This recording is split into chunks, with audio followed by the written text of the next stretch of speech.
Mike is muted. What's up, everybody? Appreciate you for tuning in. We're back. It's on the ball. The guys are here. Got a lot to talk about. So, obviously, here in the chat, appreciate you. Make sure you let us know. Say what's up. Anything we talk about, want to hear from you. So, just put that in the chat. Uh, got free agency to talk about. Somewhat. A lot of the major moves, I guess, so far happened last week, but still some things to talk about. March Madness is now here, and look, it's like everybody, even if you're not a sports fan, you kind of pay attention to March Madness. You probably do a bracket. You have your own little cheat sheet, whether you go off mascot, team colors. You know how that works in office pools. And then we got to talk about Bam Adebayo, plus some other NBA news that happened today. With that, upper left corner, got Ian, Giants fan. Free agency's been pretty good to you. How you doing? I'm doing great. How about yourself? I can't complain. It's a great time of the year for sports, so I'm definitely happy. Upper right, not guarding the two, he's guarding the three. Brett, how you doing? Oh, I'm doing fantastic. Hang on, let me change my headline for Ian. Here we go. Excellent. I'm doing fantastic. I'm super excited for the show tonight. So let's cook. What's up, Kerm? Duke fan as well. If you didn't know, my cousin went there to study law. Okay, that's what's up. Yeah, we'll talk about the bracket in a little bit. We'll see what everybody thinks about Duke and kind of their draw. So what's up? Happy dude. You got Spring Trap. What's up? Thanks for tuning in. All right, so we'll start with NBA. They had their expansion vote. They're going to have the expansion vote, obviously, towards Vegas and Seattle, which are the plans. I saw a story where they're like, oh, Celtics fans should be breathing a sigh of relief because they're not moving to St. Louis because Jason Tatum's from St. Louis. And I was like, oh, Lord, we're doing this. But it was the most random post I saw. And I was just like, it's got to be a slow day.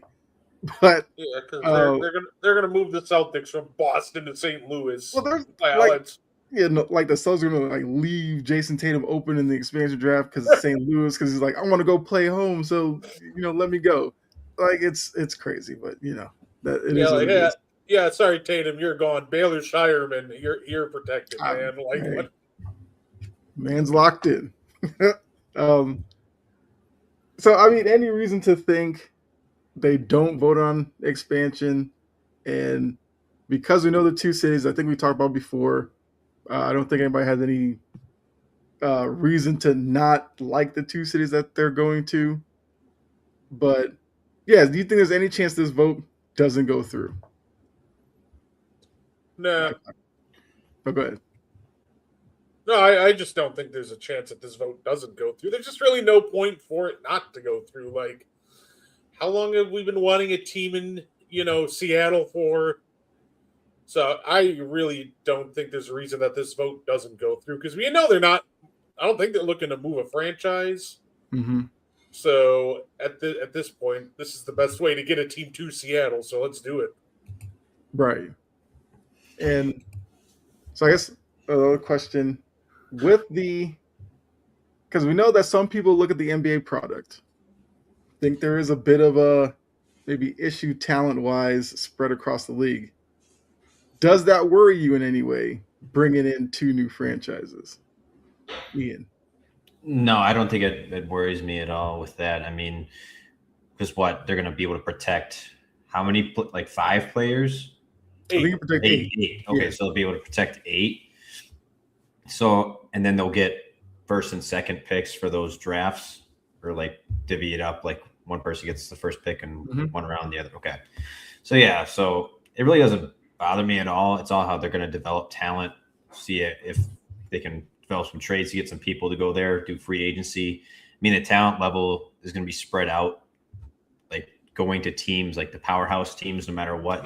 You're going to have certain players, they're going to draw certain players towards them because they want to be teammates. They want to go compete for a championship. So I think that's with all sports. They want to play with the best players, and however they get there there's really nothing that people can do about that to kind of sway that from happening. Okay. Yeah, Brad, any, I guess, concern about the talent pool being thinned out too much with 2 extra teams?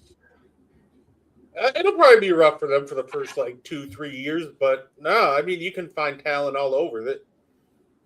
We always say it's an era where there's just so much talent. Why doesn't so and so have their own team? How is this guy buried on the bench? Well, guess what?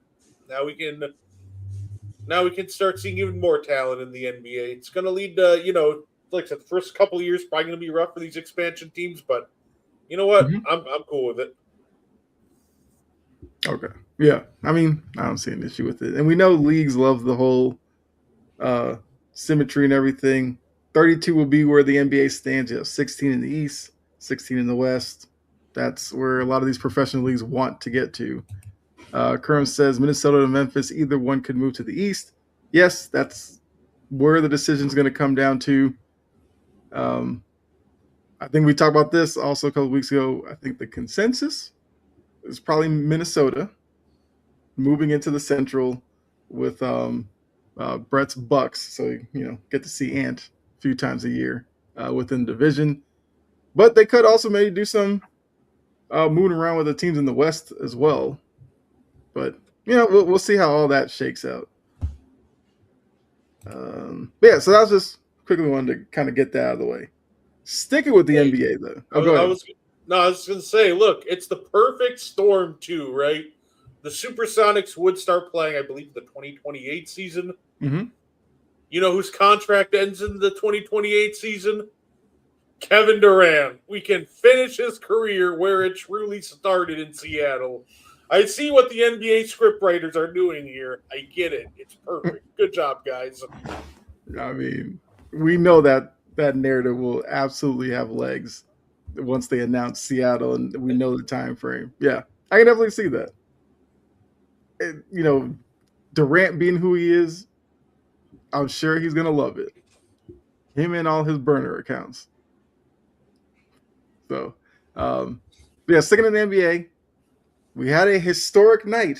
Bam Adebayo drops 83 points against the lowly Washington Wizards, who I got to watch a couple of games after that against the Celtics, and I was like, yeah, they just don't guard big men. That's clearly their philosophy. They had Cater rolling to the hoop wide open. I was like, makes a lot of sense why Bam probably had a career night. But looking at the career night, though, a lot of people have kind of criticized some of the, I guess we'll say, antics late in the game, fouling Washington to get extra possessions, to get the ball to Bam, missing free throws, all that kind of stuff. So looking at a lot of that and everything, the 43 free throws, 22 3-point shots, let's say 5 years from now, will it be seen as a legacy defining thing for Bam, or will it be forgettable? Where do you stand on that? When I wake up tomorrow, if I woke up tomorrow and I pull up my phone, I'm going to go on Google. I'm going to look, NBA point scored leader. It's going to say Wilt Chamberlain, Bam Adebayo. I'm going to wake up 5 years from now. Pull up my phone. We're going to Google it. Who is the NBA points leader? Well, granted, maybe things will have changed. Somebody past right. Bam, but as it stands, Wilt Chamberlain, Bam Adebayo. You can't take that away from him. The first 70 points, too, by the way, were ethical. Mm-hmm. You can argue that the last 13 weren't, but the first 70 definitely were. If you watch the Wizards play defense, they were just hacking them all night. Somebody made a compilation of every single foul called on Bam, mm-hmm. and genuinely there wasn't really one that I went, oh man, he's getting calls. If you ever watch Bam play basketball, that dude does not get a superstar whistle. So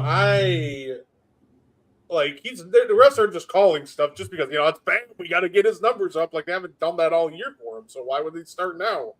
Mm-hmm. I don't like this discourse that it's not unethical. Spoiler alert. If you want to get to 70, or 80 points, it's a really good chance it's not going to be ethical. You might be able to get to 70 pretty ethically and pretty cleanly, but to get to 80, 90, 100, yeah, there's going to have to be some shenanigans. So you could say, well, Wilt got to 100. Guess what? If you hated last night's game, by all records, Wilt Chamberlain getting to 100 was the same exact thing as Bam Adebayo getting to 83. Mm-hmm. Pretty much him just at the end of the game, they're just fouling to get, Wilt the record or get Wilt to 100. We can talk about, well, Kobe still has the record. 81's ethical, right? He was up like 15 with 4 minutes to go on a 14-win Raptor team. Like, yes, they needed the first 73 from Kobe. Absolutely. But with 4 minutes to go, you absolutely did not need the last, you didn't need that last, 8. But I also think that if you have a chance to do something cool like set a record, you should do it. That's why I'm not going to sit here and tear apart like, well, Bam's wasn't ethical. Yeah, Kobe's wasn't ethical. Wilt's wasn't ethical. Who cares? They did something cool. Leave it at that. Like, congratulations, Bam. That was sick. Yeah. I mean, I think that's definitely one way to look at it. I think it's also, some of it is, people with everything surrounding Kobe, obviously the way that he, died and everything like that. Having Bam kind of pass him was never going to be, probably never going to be a popular thing for anybody if they did ever do it. So I do think some of that has worked into it. And I mean, it is what it is. Somebody's going to do it eventually. It just happened to be Bam. What's going on? Let's see. It wasn't a big name player that did it. I mean, that's probably a small percentage of the reaction as well. But like counterpoint, doesn't that make it more fun when it's somebody random? Like when it's somebody like truly unexpected, I think it makes it more fun. Like I didn't see people complaining when, Malachi Flynn dropped 50 or Corey Brewer or guys like Andre Miller. Mm-hmm. And I know 83 is a lot different than 50, obviously, but my point is I think that's kind of what makes the league fun and exciting when the unexpected happens. And we got the ultimate unexpected event that happened with Bam Adebayo. Yeah. I mean, Ian, for you, will Bam's performance be a legacy thing or forgettable to you? I don't think it's going to be forgettable at all. I mean, the way that, like Brett said, like when you have when you have a shot at going for a record, your team's kind of going to rally around you to kind of get you over that hump, to kind of get your name etched into the history books. And I think that was kind of cool that the Heat did that for Bam. And I mean, he had a great performance. Like Brett said, like the first 70 points, pretty ethical. Last 13, yeah, his team was really trying to get him over that hump to break Kobe's record.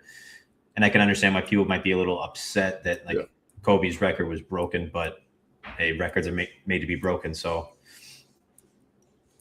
yeah, absolutely. All right, so I guess the next question would be, now looking at Bam's 83, is there a player in the league today that you think is most equipped to possibly score 84 in a game and eclipse Bam's record? Who would that player be to you? You know what? I think there's actually a couple that could. Obviously, I think a guy like SGA could. I think if Kevin Durant ever truly emptied the clip, he absolutely could. I think there are players that can do it. I think the challenging part, though, about something like 80 points is a lot of these players want to win, right? So it has to be situational as well. Like, you have to be able to get to like 70 in the flow of the game. And once that happens, then all of a sudden you can start, forcing the issue. But I think that's the challenge. I think there are guys that can do it. I think Kevin Durant could do it. I think SGA could do it. I think Steph, if he just started flame throwing threes up and got super hot, could do it. The real question is, though, who will be put in the position to do it? Because it has to be like a certain conditions to be met in order to really accomplish this. So, but yeah, no, I think guys like someone like SGA could do it. Okay. So I said to name the person who does it next. You had to put, I don't know, like FanDuel, you had to put like $1,000 on a player.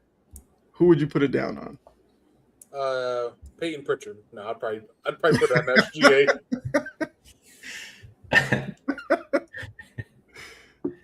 Hey, look, Pritchard can get hot. You never know. But yeah, who would you put that money down on?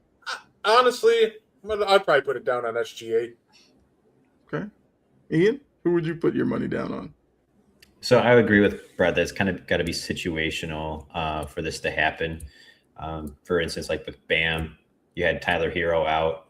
I mean, I think what they had Wiggins out too, Powell, Jovic. I mean, they had a lot of their guys out. So for me, when I'm looking at that roster, their main source for scoring is going to be Bam. Their most consistent presence on the court. So for me, it would have to be situational, but somebody that is going to be. I agreed that SGA could do it, but maybe like Wemby could do it too. Okay. I mean, if you got like no Stephon Castle out there, you've got no. Why am I blanking on names right now? But yeah, like if their key players aren't like out Harper, there, guys like that, yeah. If Harper's out, yeah. If it's just Wemby on the court with just like role players in there, they can just force feed him to get him to 84, no problem. Okay. Yeah. I think for me, neither one of you said his name, so I'm definitely glad about that. I would probably put my money on Ant. Because of how much we see him with the ball in his hands, we know how Minnesota's offense is. As long as Rudy Gobert doesn't get in the way, we know Rudy sometimes thinks he can turn to Dirk or something like that. But he does too. That's the funny part. He would be the guy for me because Ant never got hot from three. We know he's a very emotional player. Like he would be the type that if he looked up and saw he was like 50, 55 in the third quarter, like he would absolutely go for it. You know what's funny? I actually made the joke to Mo last Thursday on And One. I was like, I think the funniest guy that could possibly get 84, even though I know it will never happen, would be Rudy Gobert. Because I just need to see Twitter's reaction if Rudy got to 84, because that would be the biggest meltdown ever. Like Twitter servers might crash. It would be great. Yeah, as bad as the Bam conversations have been, like if Rudy did do it, it would be a million times worse. All right, so Brett's got SGA, Ian's got Wemby, I have Ant, and as history would have it, it might not even be a player that's even in the league right now, but it's kind of fun to think about now. And probably because a guy like Bam did 83, might be some other lesser known guy that ends up doing it. I know, Brett, you joked. One night it could be Peyton Pritchard. Tatum's out, Brown's out, and he just goes, well, it's my night to shine, and he just lights up somebody. I don't know. He's done it in the little Drew League thing, I think, whatever that league's called. Marjan Beauchamp has been like an 80-point game in the Pro-Am, and Jamal Crawford. Yeah. All right, so switch gears.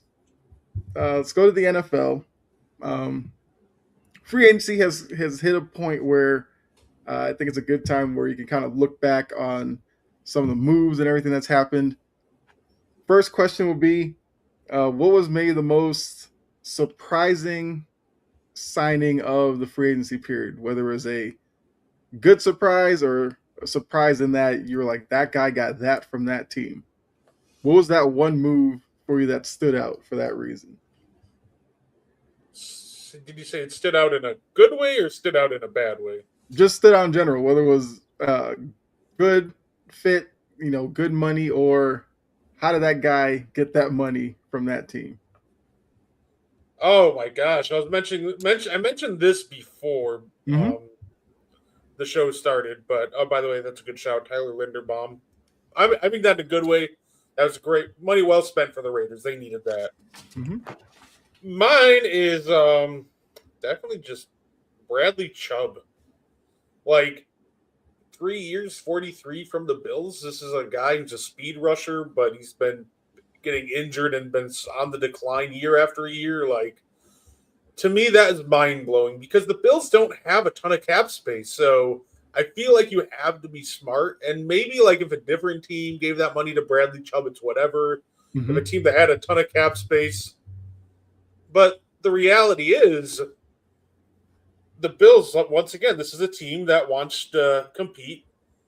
And when you decide to invest that heavily into a player and you don't have a lot of cap, it better be a hit. And I really just don't think Bradley Chubb will make the impact that they're looking for. Okay.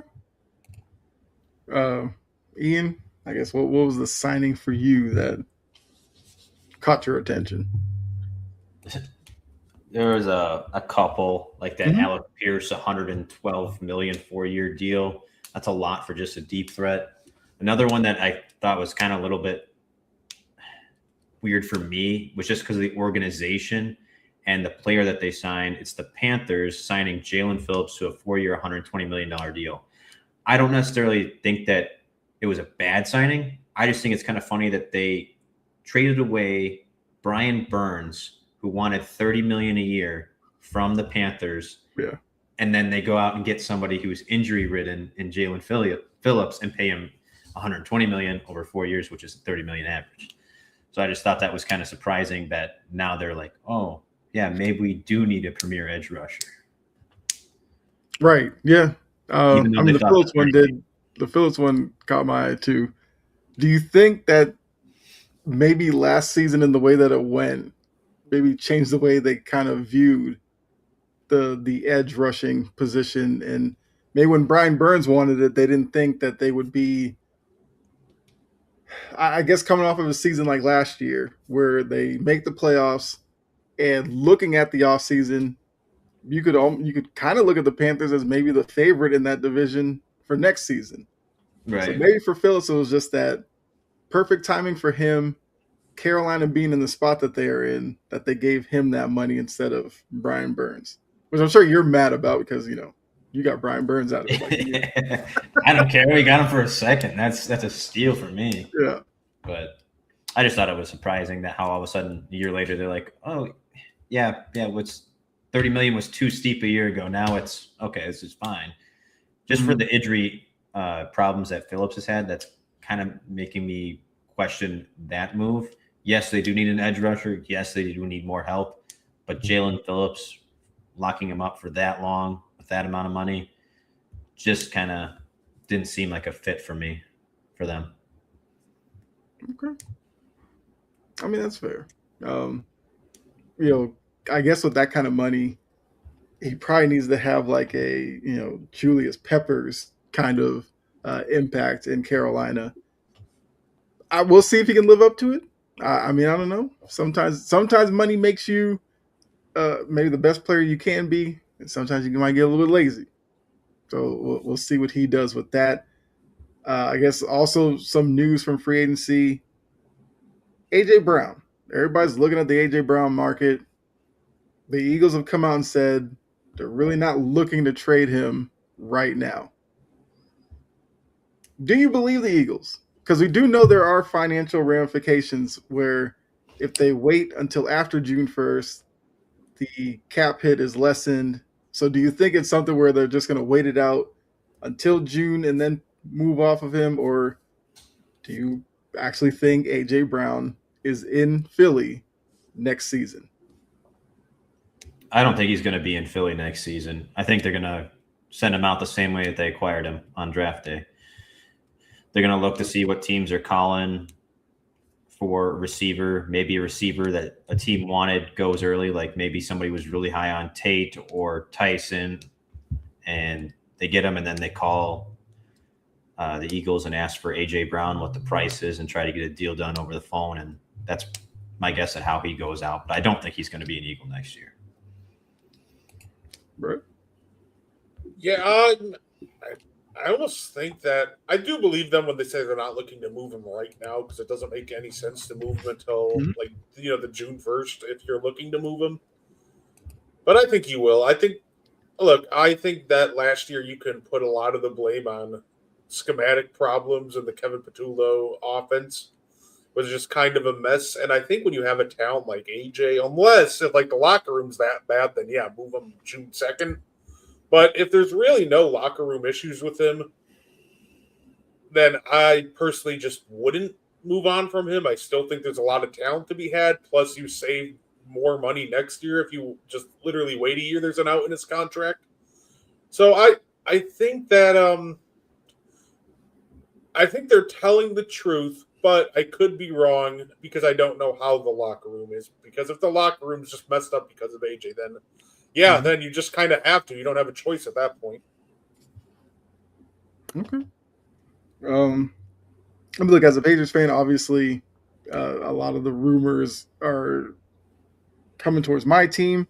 They did say like the Rams were involved, but then the report like the Rams are kind of out now on the sweepstakes. So I guess it's almost looking like when the Eagles are ready, it's gonna be whether or not the Patriots match the asking price as to whether or not AJ Brown stays. But we'll obviously see as that kind of as we get closer to June 1st. Obviously, we'll pay more attention to that. Or Ian, like you said, draft comes if the Patriots are there at 31, hoping maybe a wide receiver falls to them. They don't get him, and AJ Brown's still available. Maybe something like that, happens. But we'll see. Another move I want to talk about: Justin Fields traded to the Chiefs. Obviously, Mahomes coming off the injury. We'll see when he's ready. Whatever. What exactly is Justin Fields? Like, coming out of Ohio State, I was a big fan of Justin Fields. I thought he was going to be a really good NFL quarterback. But now he's been to Chicago. We know Chicago had their issues kind of like supporting him and developing him. He goes to Pittsburgh. He's locked in with Russell Wilson. He gets the start. The minute Russell Wilson's healthy, they just turn the keys over to Russ. Fields moves on to the Jets. We know what the Jets are. Now he's in Kansas City. So as I said, who is Justin Fields? Like, can he be a good quarterback? Is his lot in life as a journeyman? Like, what do you think about Justin Fields in Kansas City now? I think Justin Fields is a future quarterback one for the St. Louis Battlehawks. He's a NFL caliber backup, Okay, but he's not a starter. It feels like that he was failed quite a bit by Chicago early in his career, and he just kept a lot of his bad habits, and now he almost is like scared to throw into even remotely contested tight windows. So, like I think Justin Fields at this point in his career is a journeyman. Like, I think he'll stick around the league for a while, just backing up different quarterbacks. But the idea of Justin Fields quarterback one, I think at this point, I think we can all agree it's gone. It's dead. It's over. so if Mahomes wasn't ready, let's say Mahomes would be ready week 8, and the Chiefs had to roll with Fields for 7 weeks. How confident would you feel in him in that offense with the coaching staff? They brought Bieniemy back. You got Andy Reid, you got Kelsey and everything like that. How successful could he be? Or is he just that bad that they'll just look awful and everybody be like, can we hurry up and get to week 8 for just to get Mahomes back out there? Do you have any faith in Justin Fields as a starting quarterback? I mean, if he's facing a bad opponent, he could probably win. He might be able to sneak out a win or two, but not really. He doesn't give me confidence when he's almost seemingly too scared to throw an interception, right? Mm-hmm. Like, when people argue about for Justin Fields, like, he doesn't throw interceptions, I'm like, that's not always a good thing. And the best example of that is Justin Fields, because he's half the time looks too scared to throw into tight windows or try to make plays. So I don't have a lot of faith in him. I have faith in the coaching staff that they could devise a run scheme and a run game to limit the amount of passing attempts and hide his weaknesses. So I think they would at least win 2 or 3. But if it was any longer than week 8 at that point, I'd just be like, Patrick, You're coming back in 2028, big dog. Rest up. Okay. I mean, Ian, like, what do you think about Justin Fields? I guess Yeah, where his career's gone, and now that he's in Kansas City. I feel like he was failed by the Bears, just with the whole development process in the Bears organization. I feel like when he started to get a little bit of footing in that organization, they shipped him off. He had a really good end of the year. I believe that was 21. He had a good end of that season with the Bears. He's just starting to get some momentum. Then they draft Caleb, ship him off. He gets to Pittsburgh. He had a good couple of 5 games. I think he was 4-1 in his starts with Pittsburgh. He didn't look great in all of them, but he was able to win some of those games. And then just gets to the shit show of the Jets and does absolutely nothing, gets benched for no-name QBs, and now he's going to the Chiefs. And I think that here's an opportunity for him to kind of get back into that rhythm. I believe he's been with Bieniemy before in Chicago. I believe Bieniemy was in Chicago once. Yeah, I think they did. Yeah, I think they overlapped. So they do have a little bit of a rapport. And Andy Reid's a great offensive head coach. So I think that they can scheme up something for him. Maybe they kind of slot him in, and forget who their other backup is right now. They still have Wentz. Do they? I think so. But they might kind of like go back and forth between the two, depending on whether they want to do like a run design play or like a scramble drill, or if they just want somebody that's going to be decisive until Fields can get kind of confident and comfortable in that pocket. I mean, the Chiefs have a great offensive line too, so that's going to help Fields be a little bit more comfortable in the pocket. So hopefully the Chiefs don't fall flat on their face and basically just a loss of a season, but I wouldn't be complaining if it did happen. I mean, it's, Kelsey's farewell tour. You just want it to be just that bad, huh? I mean, I really don't care about the Chiefs that all too much. They've had their spotlight for a little bit now. They can get out, make way for somebody else. Yeah, I'm curious to see how that goes.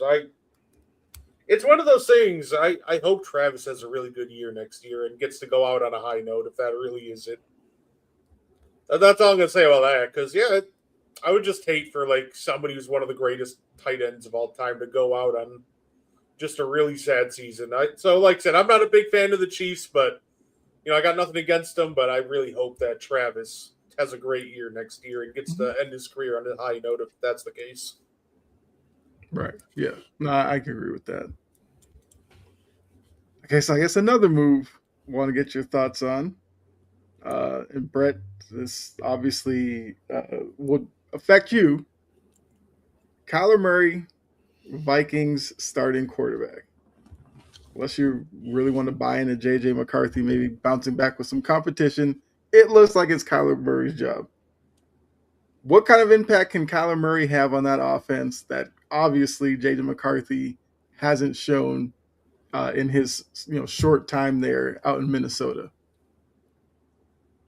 I think that Kyler signing is great for the Vikings. I actually thought the Colts should have considered Kyler before obviously the Daniel Jones extension, which I still think paying Kyler probably is the better option. But no, you know what, I like it. I think the NFC North is going to be a dogfight next year, and the Vikings were a team that were 9-8 with just absolutely incompetent quarterback play. So even if Kyler, I don't need him to be, he doesn't even need to be like a top 5 quarterback or anything crazy like that. Even if he could just come in and play at the level of like a top 15 quarterback between 10 and 15, the team's probably going to sleepwalk their way into 10 wins. So I do love the signing. This was a team that looked really good defensively. Their offense was just a mess. And if Kyler can come and bring some stability to that offense, Vikings are going to be dangerous next year, as much as I hate to say it. Okay. Ian, what do you think about Kyler Murray with Minnesota, does it make them? Uh, do you view them as kind of a playoff at least caliber team with Kyler at quarterback? I think that they could be a playoff caliber team with Kyler at quarterback.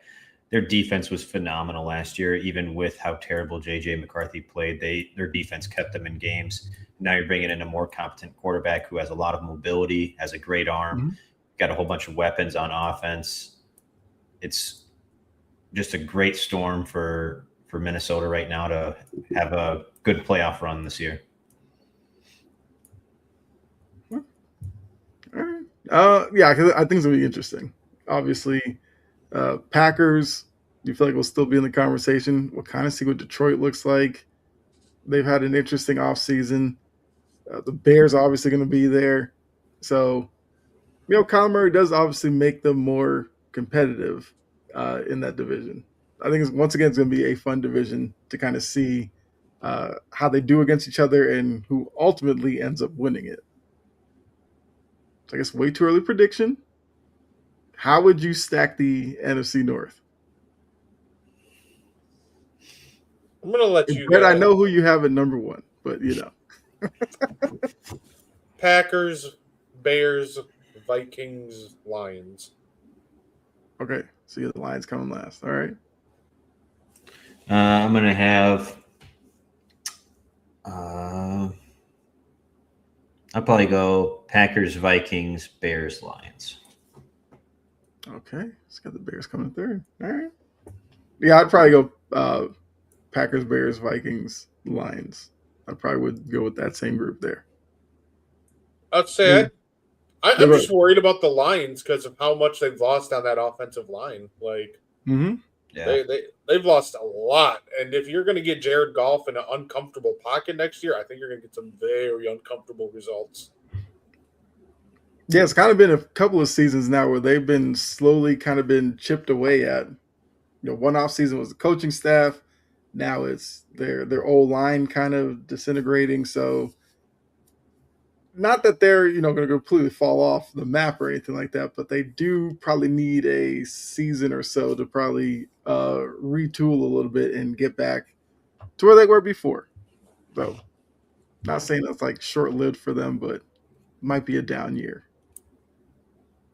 All right. Actually, I think last week we talked about winners and losers, didn't we? So really no need to talk about that again. But is there, I guess not to sound like winners or losers, but is there a team that you think has had an underrated offseason that maybe nobody's paying attention to, that next season, could factor into them making some waves throughout the year? I feel like everybody's looking at the Raiders because of the Crosby stuff, or the Cowboys because Jerry talks often. So you just think about their offseason. Like, is there a team that quietly is doing it the right way? Baltimore Ravens. No, since you did bring them up, I am the resident Raven hater. Am I crazy to think that, them just getting Trey Hendrickson doesn't automatically make them better than they were last year? And last year was a down year. Like, I think them losing Patrick Ricard, which once again, Ian's the benefit of that one, is actually a bigger loss than I think people are willing to acknowledge. I thought Likely was a guy that they probably should have brought back, but they were kind of strapped for money, which once again, Ian reaps the benefits of that as well. Like,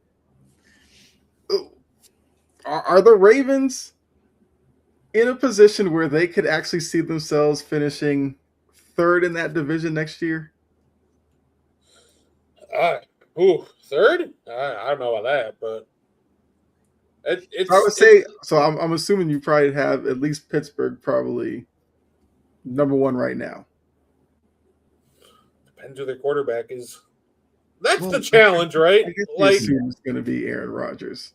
That's the challenge, right? Like, Could the Ravens actually finish there? Maybe, but like that entire division is such a mess. Like the Bengals still don't have an offensive line. The Ravens are just weird. I don't know how else to put it, but they pretty much lost a lot of. They lost a lot of key players acquiring Max Crosby just to pivot and not get Max Crosby, instead go with Trey Hendrickson. Like very weird situation, but they lost a lot of key pieces. The Steelers, as of this moment, are waiting on Aaron Rodgers to make a choice, probably because they don't have a quarterback right now. So, you're not buying into Will Howard, are you? I see. Nah. So say Will Howard, Howard the Duck. Nah, we good on that. Right. So it's weird because like now that I think about it, it's actually very possible. But like as of right now, I don't know what to expect at all from that division. Like, are the Browns going worst to first at this point? Maybe. Are we forgetting the GOAT Shedeur Sanders right now, leading the Browns to number 1 in the AFC North? Yeah. Kyle, imagine the Sanders cult if that happened. God, I'm not ready for that conversation.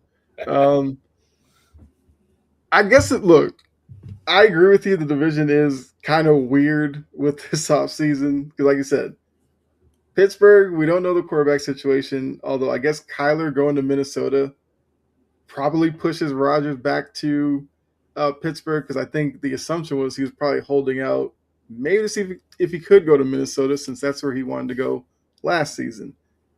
Or he just hangs it up, which I would be completely okay with that. So let's just say he's back. I feel like they seem like they're the most stable. Adding Pittman, I do like. The Bengals, yes, still have offensive line issues, but they actually spent money on defense. So I kind of have to give them credit for that. But they're also the Bengals, and you're just like, one way or another, that front office will find a way to screw this up somehow, probably through the draft at this point now. Just said Baltimore lost a lot outside of just bringing in Hendrickson, and just bringing in Hendrickson doesn't fix everything that's wrong.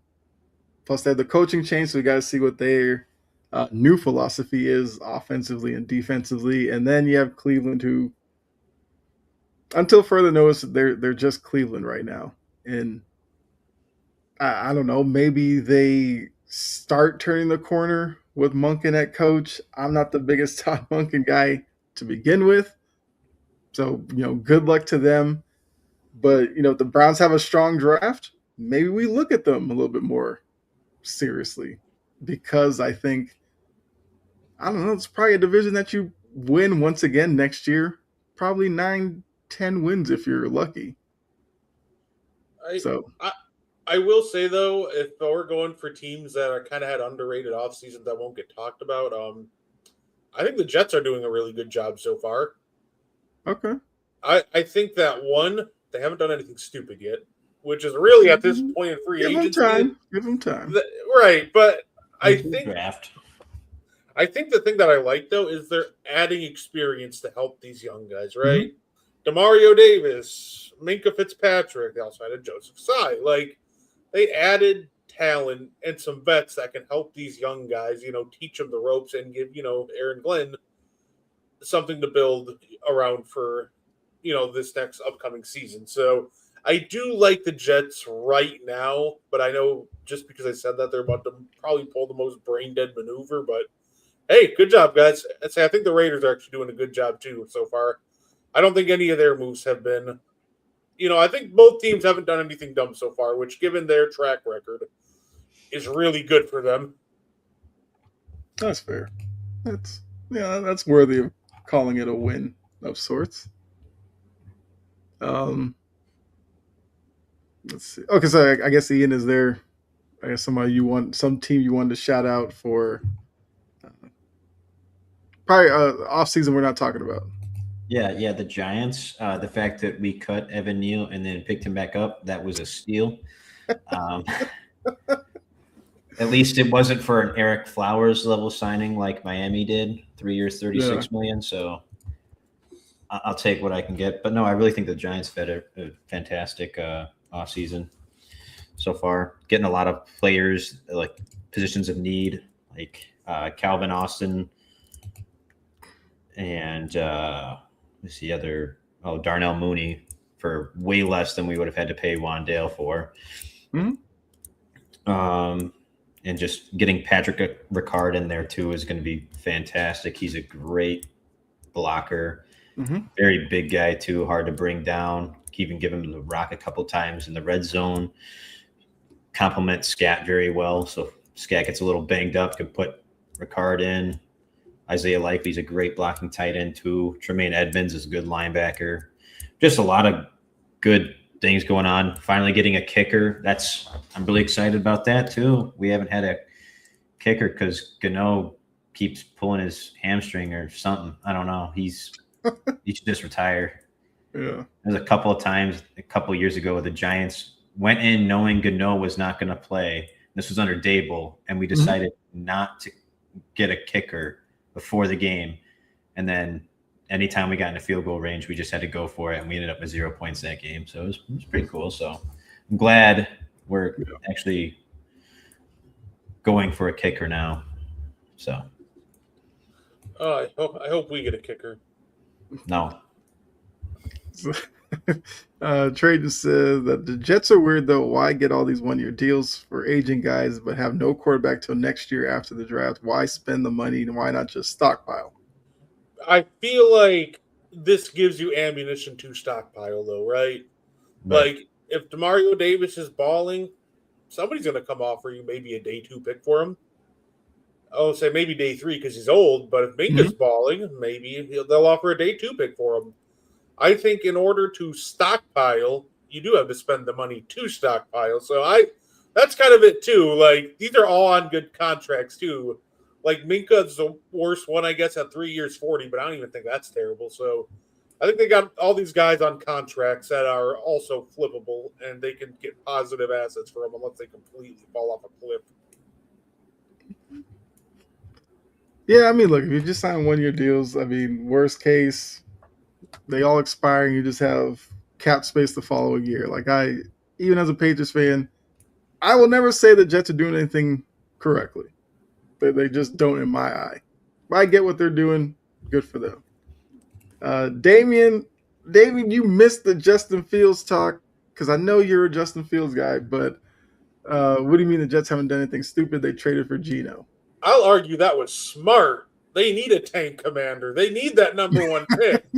So who's not on the closer? Geno Smith helped the Raiders get that number 1 pick. Now it's time to help the Jets, buddy. Throw as many hole shots to safeties as you want. Go for it. What's up, Jory? Free agency winner. So I think we talked about some of these teams last week, but I will say quickly. Well, I'll give it. I guess we can each give a team that we have as a winner. I would say Jory's team, Tennessee. I think they're having a good free agency period. I will give them a win. Brett, Ian, who's your free agency winner? Say. Let's see this one. It's a little tough because there's a lot of teams that did really good. I thought in my eyes. I can agree with that. I really. If I had to pick one winner, though, you know what? I'm going to shout out the Rams. I do like the additions that they put in the secondary. They had 2 firsts in the first round, and they traded the worst of the 2 to do a potentially upgrade to at least to a Pro Bowl, a legit Pro Bowl or all pro level corner. So, yeah, you know what? I'm gonna stick with the Rams. I really like what they've done to attack their weakness in the secondary. Okay. Ian, who's the team for you? I really like what the Raiders are doing this offseason too. They're getting more depth at the line. Tyler Linderbaum getting Kwity Paye, helping on the other side of Max Crosby, even getting Quay Walker and Nakobe Dean. Great additions to the linebacker position for the Raiders. So I think they just had a great offseason. Not really a fan of the Naylor deal, but they'll probably do something else at wide receiver other than Naylor. So I guess before we move off, Max Crosby. Is he now a Raider, or do you think he gets moved somewhere else? See, Damien, this is where you go off the rails, man. I would have traded for Dylan Gabriel, then trade. Okay. Well, I guess if you wanted to truly tank, I get it. Yeah, if Gabriel goes there, like you're probably not winning a game. But I just wouldn't give up tangible assets for Dylan Gabriel. Okay, like here's the thing: like Gino was literally good just 2 years ago. So even in all seriousness, like maybe there is potential for a bounce back. So we literally just saw him be like one of the most accurate deep ball throwers in the league 2 years ago. So there's potential for a bounce back. Max Crosby situation, the purple pterodactyls got cold feet and wanted to keep their first and backed out of the deal. Like there's nothing more to it. They're going to spin it however they want, but it's pretty clear that the Ravens they got cold feet. They saw that Hendrickson's price dropped, and all of a sudden he was a lot more available than they thought. And that was that. They nixed the deal. They can't claim medicals. Like, we all knew the dude had surgery. We knew he wouldn't hold up right now when it came to medicals. So it's one of those things where you kind of knew what you were getting. We knew he's still going to be recovering, and they got cold feet, and they decided instead to pivot to Hendrickson when they realized that he was actually gettable for them. So, yeah, I'm kind of curious as to what they expected a knee to look like 8 weeks after surgery on a meniscus tear. Like, were they expecting it to be miraculously healed and just, oh yeah, this is good? The thing about draft picks is that they're also risks. You're not necessarily going to hit on all of your picks. So when they deemed that it was too risky for 2 first-round picks for Max Crosby, are you saying that your 2 picks are going to turn out to be better than Max Crosby? I agree with Brett. They got cold feet. They didn't want to do it. They saw the price drop. That's all that they did. They just nixed the deal. Because in reality, Crosby is worth those 2 firsts. Yeah. Okay. So let's see. Max Crosby's 28. 5 years down the line. Crosby a Raider, or is he somewhere else? Somewhere else. I don't know. I feel like they'll still try to move him this, off season, but even if he ends up staying, like I don't think he survives the next off season even if he does stay for this one. Okay. Yeah, maybe 5 years is a little bit too far out. They screwed the Colts, so I'm happy about it. That part of the story is also crazy to me. Hendrickson was literally about to sign with the Colts, and then this whole swerve happened. So I guess the culture kind of upset as well. But all right, so Brett thinks Max Crosby could go this offseason, or probably he doesn't survive next offseason. You feel the same way, Ian, about him? Yeah, I think right now his value is too high, and with the needs of the Raiders, they need to look at who they can get rid of, who's not necessarily not that Max Crosby isn't viable to the team and isn't going to help the team succeed, because he is. But which one of your asses can you part ways with and find somebody else to fill the void that gets you the most in return? And Max Crosby is going to get you the most in return right now off the Raiders. So in order to do this rebuild right, you're going to have to move off of him. It's unfortunate, but that's probably what's going to happen. Okay. Yeah. I mean, yeah, if you're the Colts, you have to be reminded of this and the fact that you just missed out on Hendrickson. So, yeah. I mean, yeah, exactly. All right, so I guess let's go to the tournament here, because obviously it is the madness of March is about to begin, and once again, I'm pointing it out. I am not a bracket expert, so don't fill out your bracket necessarily off of what I will say. I'm not going to say I won't lead you wrong, but, hold on. I feel like Crosby injured himself on purpose just to go. Okay. See, David, he was hurt before the trade, so. Cut his knee open again. So I guess he's saying, yeah. Let me mess with this. Just stir this up a little bit. He just like walked into the doctor's office and grabbed a scalpel and just just cut his own knee hacked open. away. I can't feel my leg. When your legs don't work like they used to. Which, I mean, if that did happen, that would be hilarious. Just rolled in there like Ricky Bobby and then stabbed himself. Just like, yeah. Damien. All right, so here we go. The bracket. I guess we'll take it region by region. Don't necessarily have to we're not necessarily gonna fill out one or anything like that, but kind of talk through the regions and kind of see where your heads are at. Have you both filled out a bracket by now? I have not yet. Not yet, no. Okay.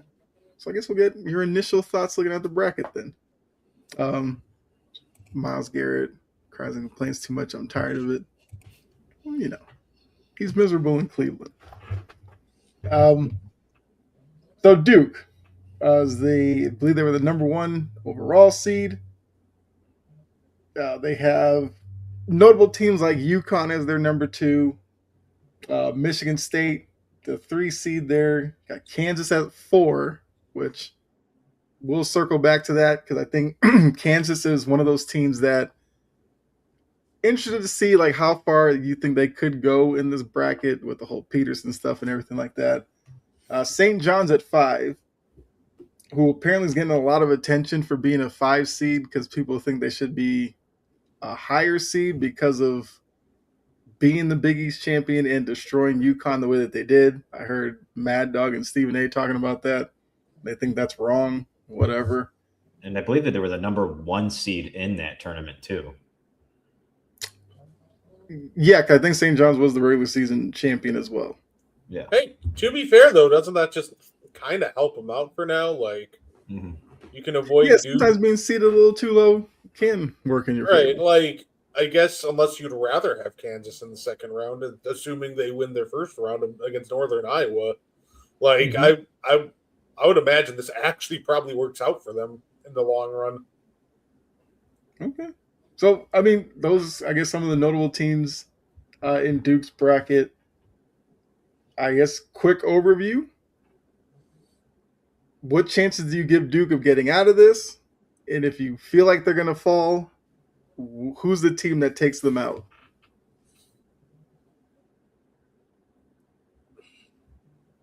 I feel like based off where they are, the teams that could possibly be a threat would be St. John's for me. Okay. Just because I don't really think that they'll have an issue against Siena or the winner of Ohio State and TCU. And I feel like St. John's will beat Northern Iowa and most likely Kansas. So I feel like that's going to be their toughest matchup to get to the final. Okay.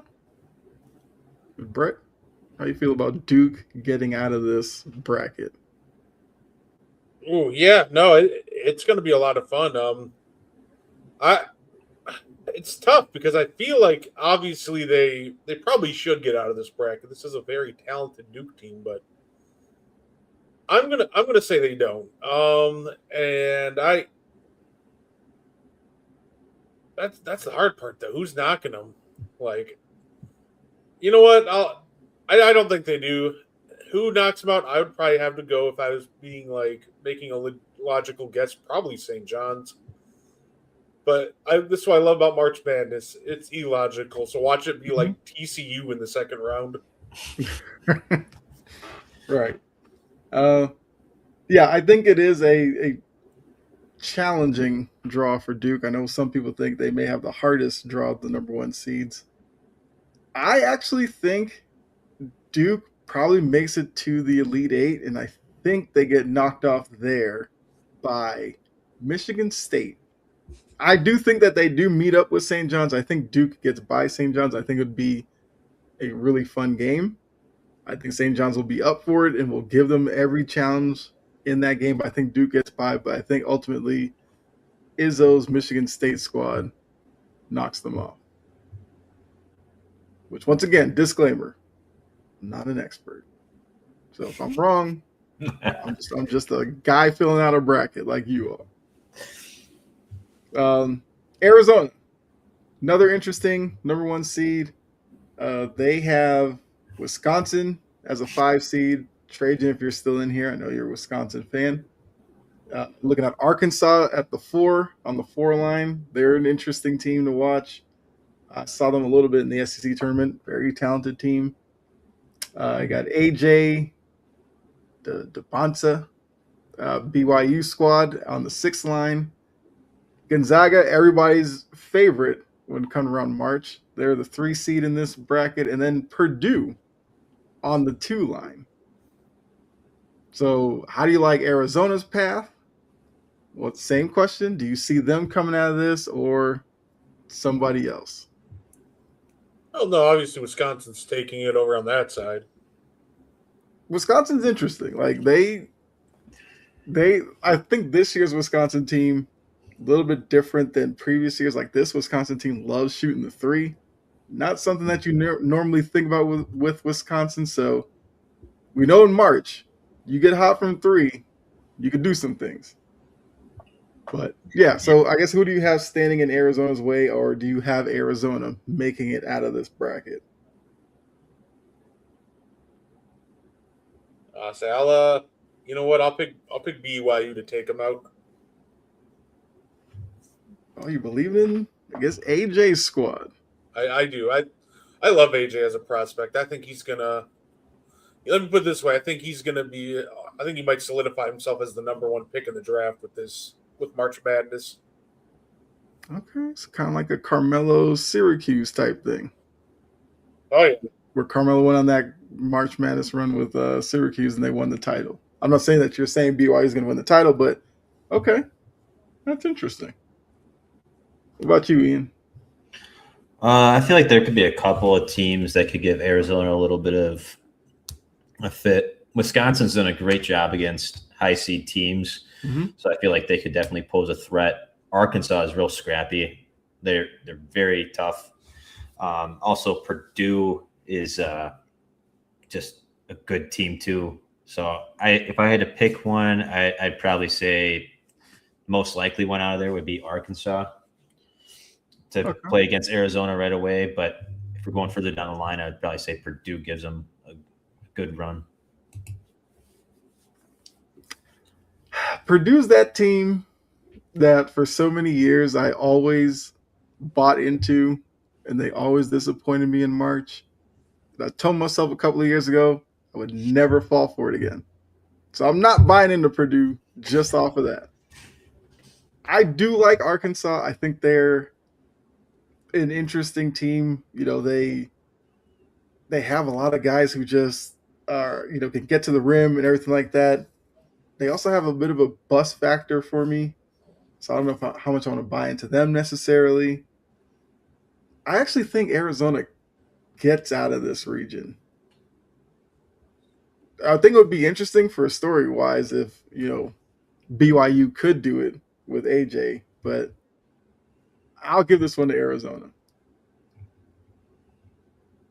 All right, let's go to the South, where Florida is the number 1 seed, although I heard it was going to be Houston, but because Houston's one of the hosting sites, they couldn't be the number 1 seed or something like that. I'll have to verify that. But Florida's the number 1. Houston, the 2 seed.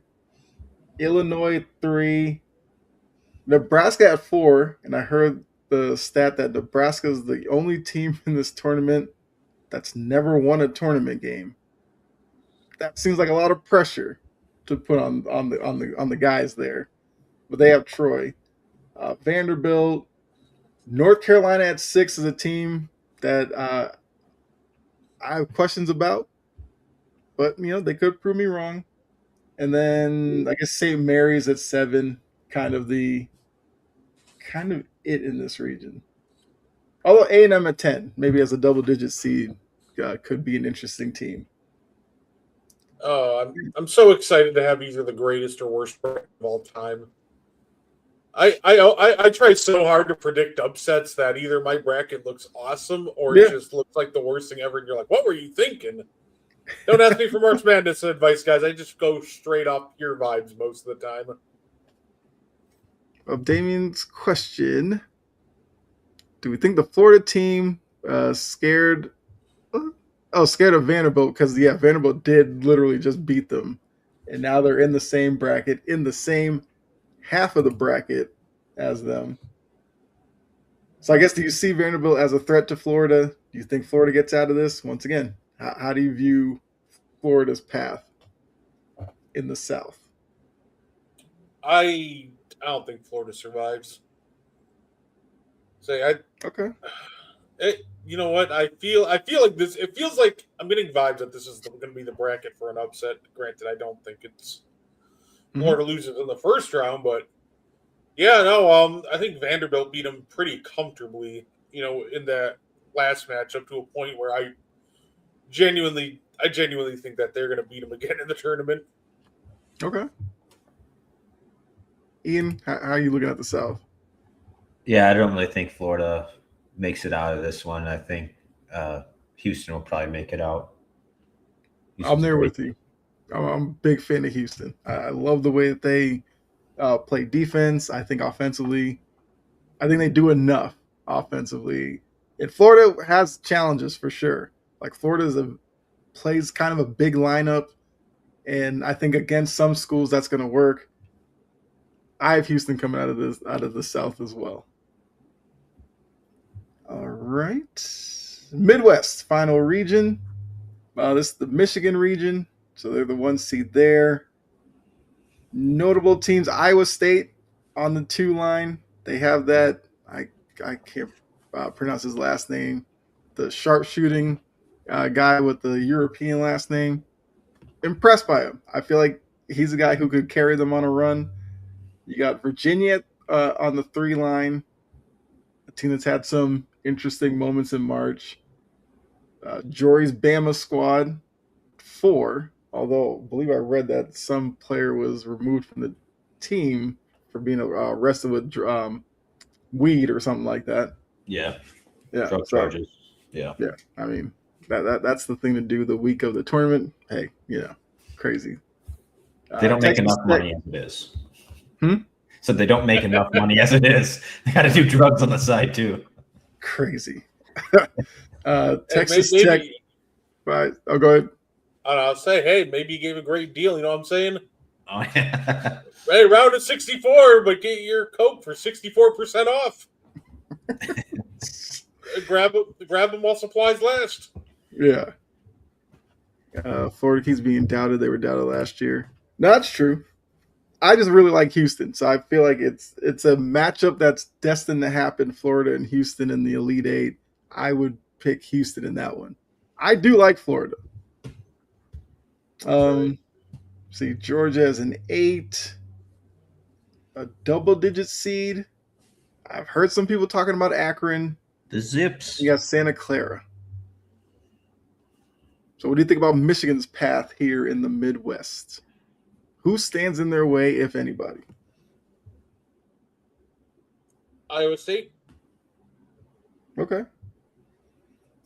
It's so weird. Like, I feel like I should pick the 1 seeds to make it every time, but like, I feel like that philosophy gets you far with the women's bracket. yeah. I feel like you do that in the men's bracket, you are setting yourself up to be frustrated by the second weekend. Houston does have a nice squad. Yeah. So you got Iowa State.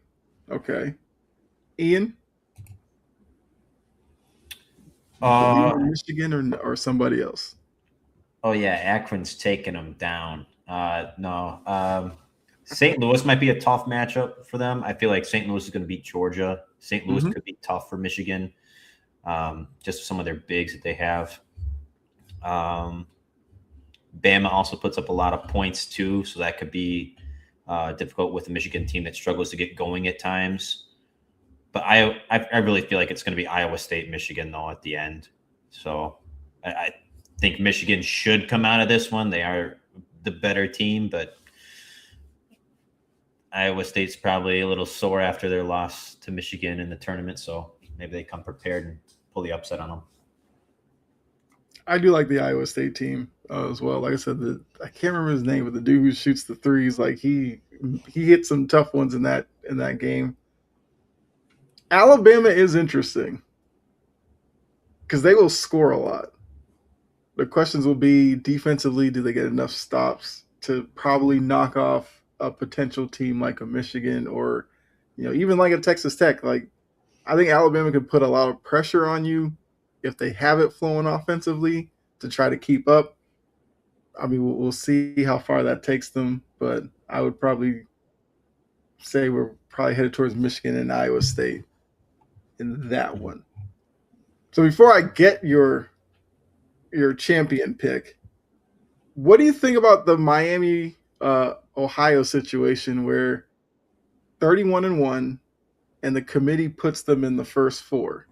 Because I heard the conversation on the ESPN desk. Jay Billis is not a fan of it.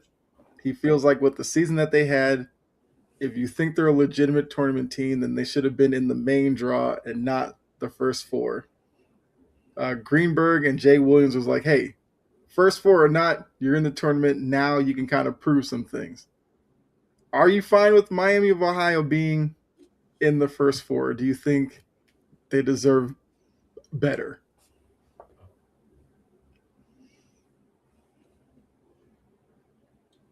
Let's say you said about Miami being in the first four.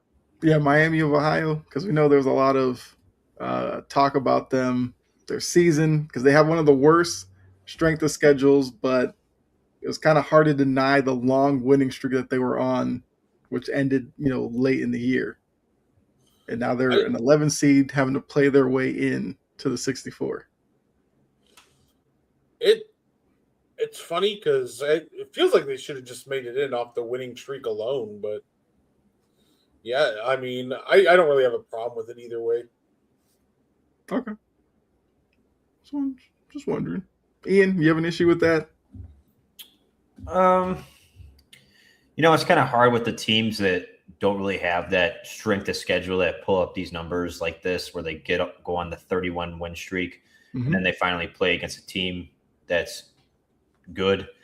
But it should get some sort of credit, which, I mean, they are getting some sort of credit by playing in the first four, and if they win, they'd be the 11 seed. So that's pretty good for them, especially with the strength of schedule that they've had. Getting seeded at 11 if they win, I would call that a win for them. I mean, yeah, I feel like it's not that big of a deal. I think if you're Miami of Ohio, use it as some motivation, take care of SMU, and then take your chances with Tennessee after that. Okay, so with all of that, who do you have in your championship game, and who do you have winning, cutting down the nets at the end of all of this?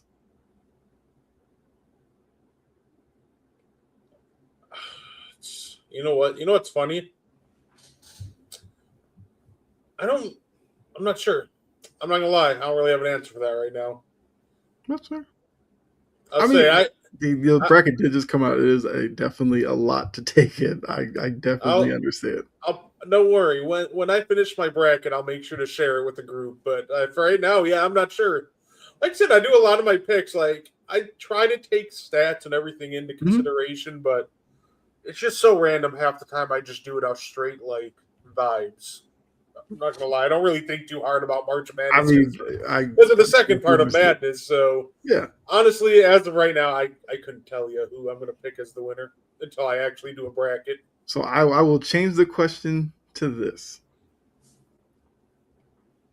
what is kind of like a bracket rule that you live by when you do fill it out, if you have one? Whether it's a team, certain seating that you always look to.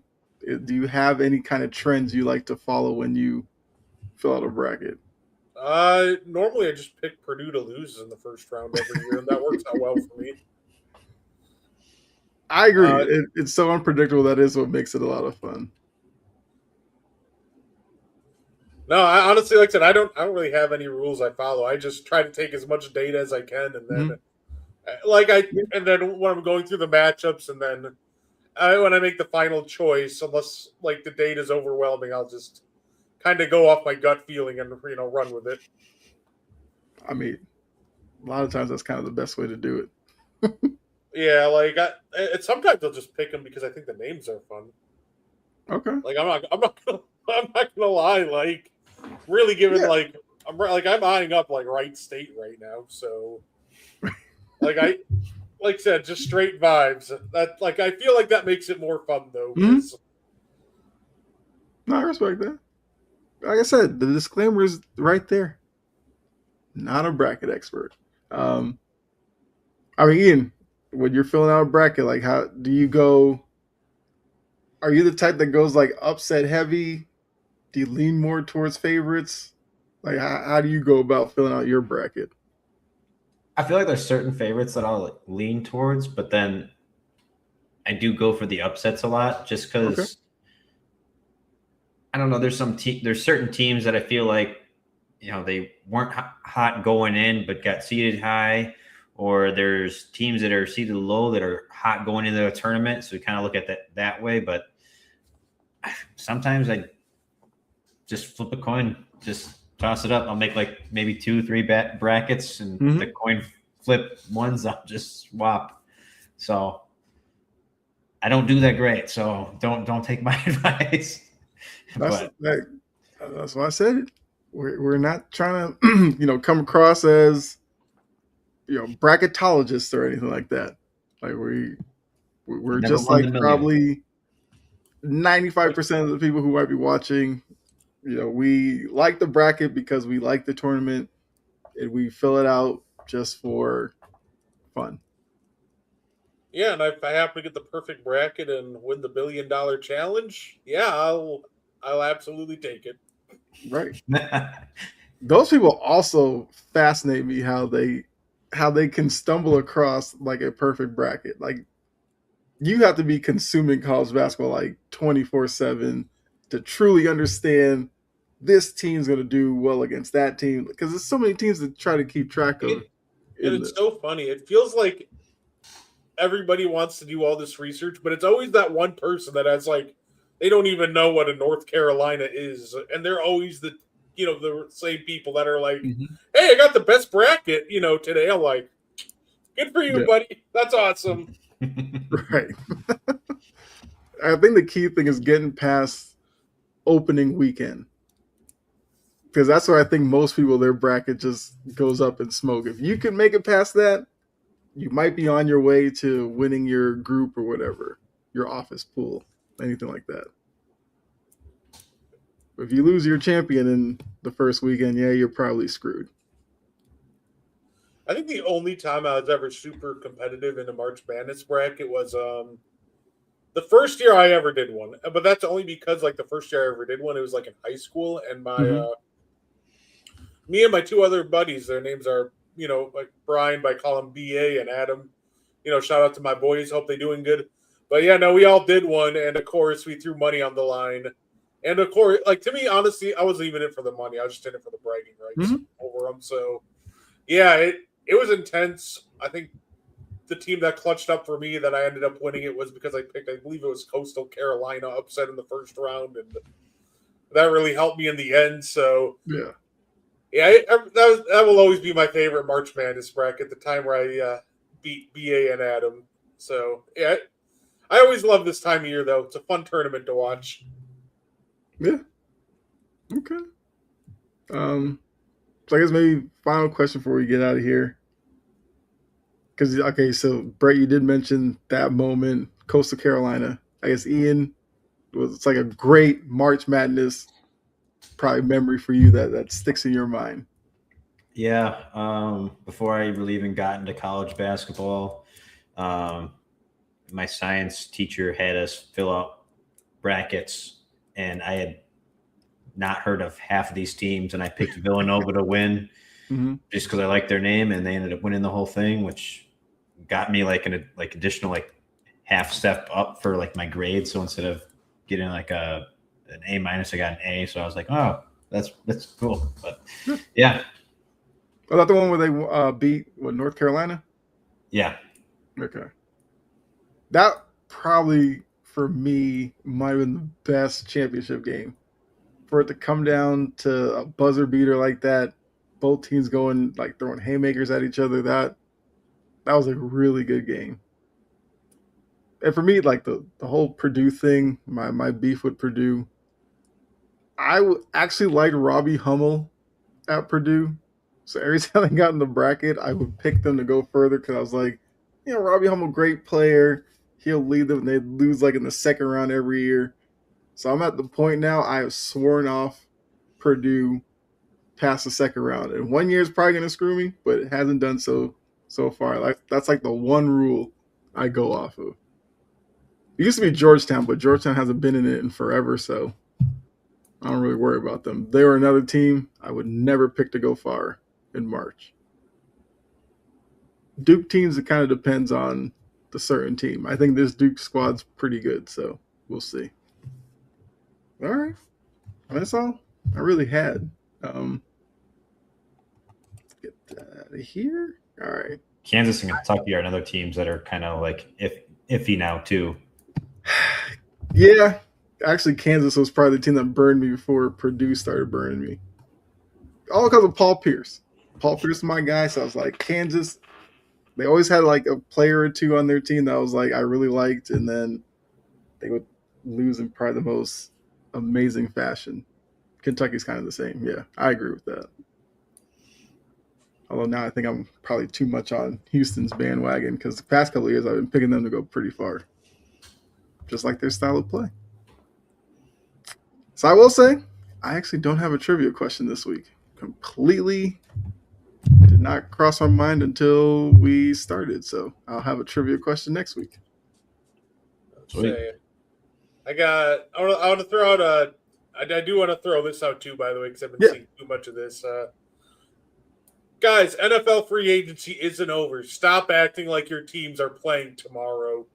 I see too many just like, well, like I don't have a little linebacker, a offensive lineman, a defensive tackle. Like, you still have the draft, like the second wave of free agency.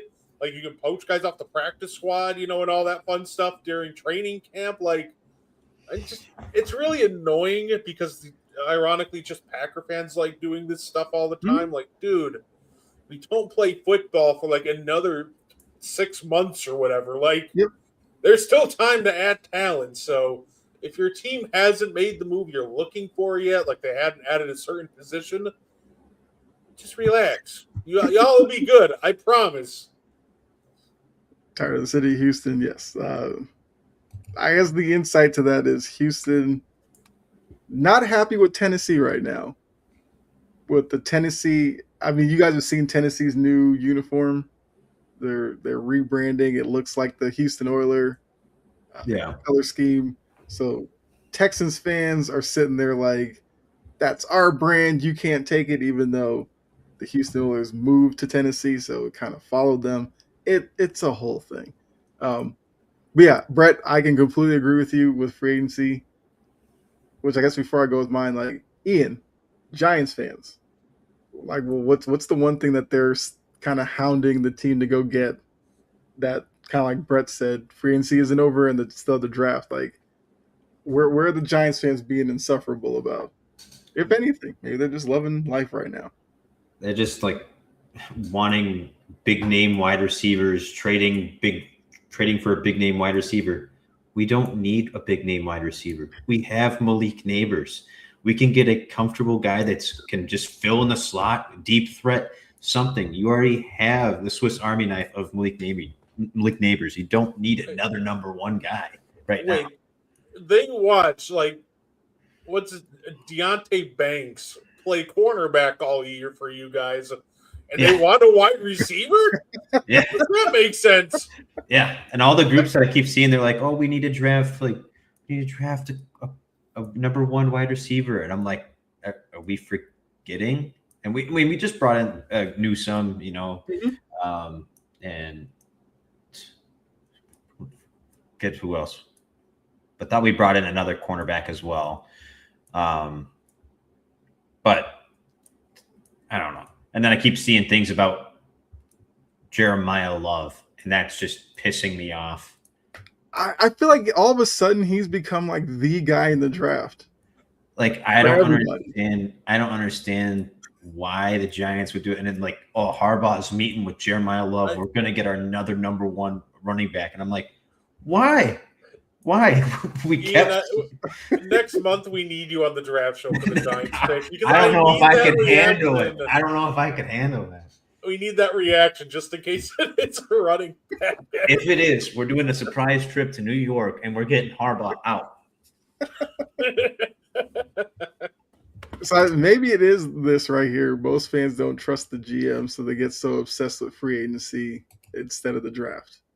Maybe that is what it is. But like Brett said, I think we need to calm down because look, every day I have to get up and see Patriots fans just sitting there like, this is the day we get AJ Brown, which I'm like, we're not going to do this. I get it. They lost Stephon Diggs, so everybody's like losing their mind. I really like Romeo Doubs. I think Romeo Doubs can do some things in Josh McDaniels' offense. Would I like AJ Brown? Sure. I don't think it's that pressing of a need.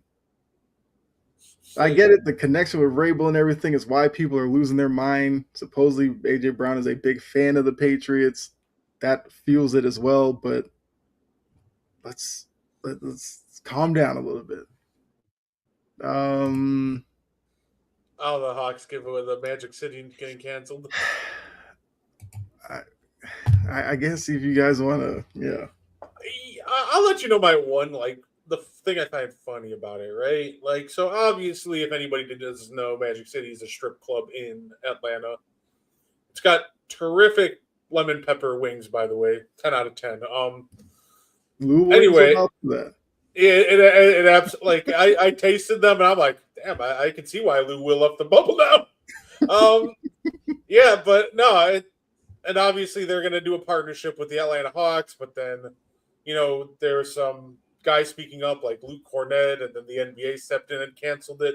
Mm-hmm. I just think it's funny that they canceled, you know, Magic City night, which is fine. You don't want to, you know, guess show your family or show kids, you know, Magic City, you may not know it yet, whatever. But I just find it funny that you're like, you know, we got to cancel that. It's not good for the family. It's not good for the kids. And then the next thing I see, yeah, we're going to have a night sponsored by Patron. Like, okay, you want to sit here and talk about, like, Magic City and, you know, strippers being bad for families. But, like, I feel like alcohol is, like, probably a bigger problem with most families. So it's one of those things where it feels like they're really white-knighted this. But you're just looking at them like, what? Like, you literally are sponsored by liquor and gambling. So, like, what this is where we're drawing the line? That was just weird. Right. And when they have those Patron nights, they're bringing in Patron. But when they have the Magic City nights, it's not like they're bringing in the girls. Right. It's just like wing. They're like, only booze, no boobs. Yeah. Yeah. Look, it's... I don't know. It's just crazy to me. I mean, number one, Hawks fans have to go in there and watch the product. Like, come on, give them something. All right? If they want to do Magic City, let them do Magic City. They want to do Magic City, and then the next week do Patron. Go all out. Have a party the rest of the year. Obviously, the Hawks are like playing better now, but you know it is what it is. Dude, the tickets were going crazy for Magic City night too. I don't want to hear it too, by the way, from like some of these guys in the league, like Al Horford, you know, it's like, well put, Luke. I'm like, yeah, Al, you have a problem with strippers, but you were the first to back Ime after he broke up his own marriage by sleeping with somebody on his own, you know, staff. So, like, you can't sit there and speak out against one thing when you support other, when you clearly are a fan of other things that are probably even worse than a kid asking, "Hey, Mom, what's Magic City?" Right. Like, I just feel like sometimes, like, watching some NBA players speak out on this too is just wild to me. Like, yeah, Al Horford is not the moral compass I'd be using here. For me, it was just like Luke Cornett was not even going to be in the building because they weren't playing on Magic City night, and I was like, why are you the one to say something? But hey, it is what it is. I think it said like some employees said stuff, sponsors. I get it. Once you hear like sponsors had something to say, you kind of knew where the league was going to go with it. So, okay. I mean, there is that, yes. Al Horford's still salty. I mean, maybe when he was at Atlanta, they messed up his order once, and he's like, can't have this now." No, I can tell you, like when he was in Atlanta, the Hawks never really appreciated Al Horford. That's where average Al came from. Like Hawks fans just didn't. They thought he was expendable, which that's it's on them. Not like the Hawks are this great organization just winning title after title to really be, talking about Al Horford, but it is what it is.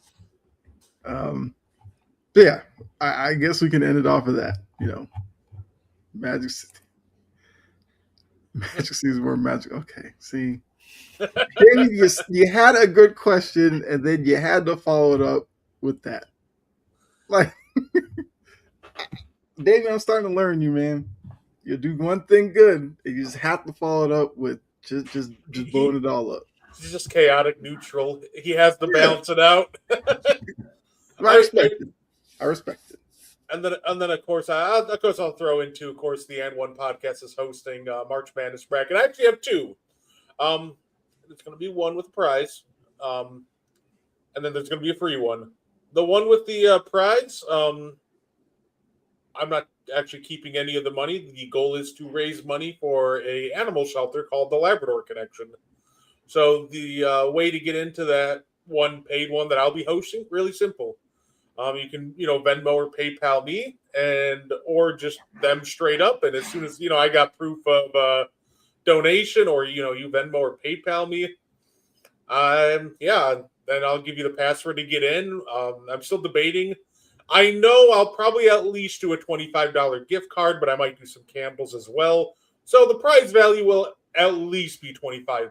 So, like I said, the goal is to raise money for the puppies. So, like I said, I'll put both of those on the N1 podcast Facebook page and in the Discord.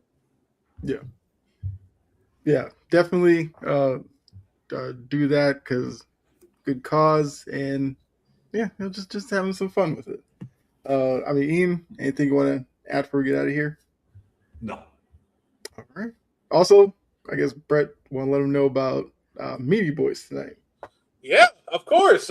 Catch us on Meaty Boys. We're going to be discussing the fallout from last night's AEW Revolution. We're going to be talking some WWE. Randy Orton is bad guy again. That's fantastic. It's going to be a great night.